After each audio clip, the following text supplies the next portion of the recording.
Hi, my name is Wendy Noriega, and I'm working on my master's in secondary education. I live in Arizona, but I've come back to my roots in Minnesota because I believe Minnesota and my family has had a lot to do with the positive dispositions I have to be a teacher. So let me introduce you to my parents. These are my parents. And one thing my parents instilled into me was the disposition of sound judgment and ethical behavior.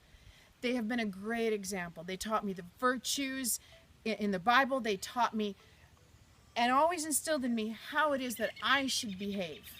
Now, my father here, for me, has been an example of integrity.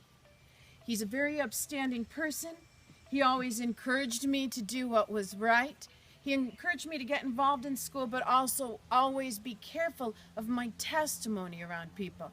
So my father, great example of what it was to be integrity, and he instilled that in me. My mom has a servant's heart. She is always there for people. She is the one who's been so involved in her community. She's servant leadership. She's always looking out for the welfare of others. And I believe that was instilled with me, into me. I know I've worked a lot in the booster clubs at school. I volunteered a lot in church, being a youth leader, working on the worship team. And I think a lot of that has been in the example that my mom gave me. Thank you, Mom and Dad. Thank you. You're awesome. All right, you can go now. Another thing, as a family, we moved around a lot. We lived in a lot of places. And I feel that that instilled in me a respect for diversity. Okay?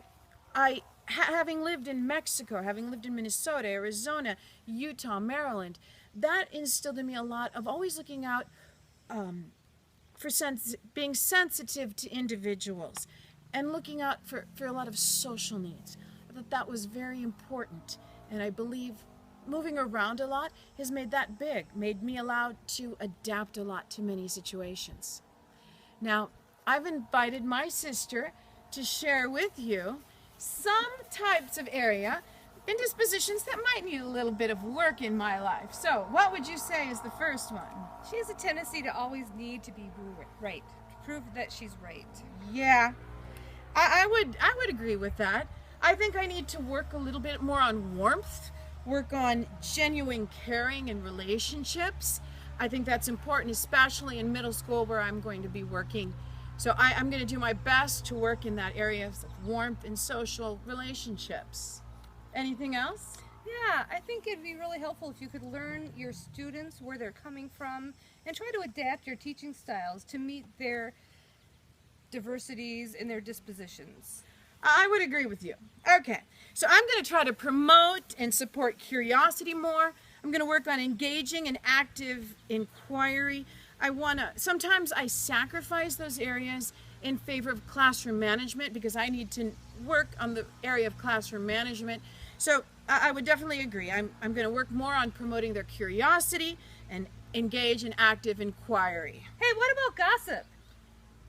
Okay, thank you. Thank you very much. Well, I could hold tighter to standards of confidentiality, and that's true. That's another area I'm going to work on. I'm going to work on promoting social justice, exercising fairness. Now, it's interesting. My sister's backyard just happens to be a graveyard. Okay?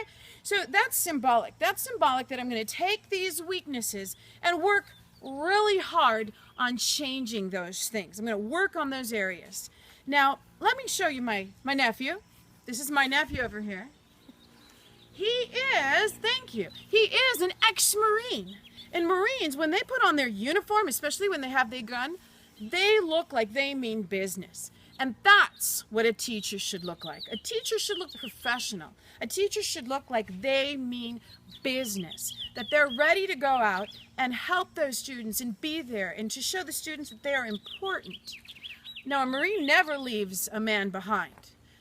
That's what a teacher needs to be. A teacher needs to show their students through their behavior that they are important. This is the disposition that all students can learn and support realistic expectations. And teachers need to show that through their behavior, that every student is important and they are not going to be left behind. Thank you, and I appreciate you taking the time to watch this video. Have a great day.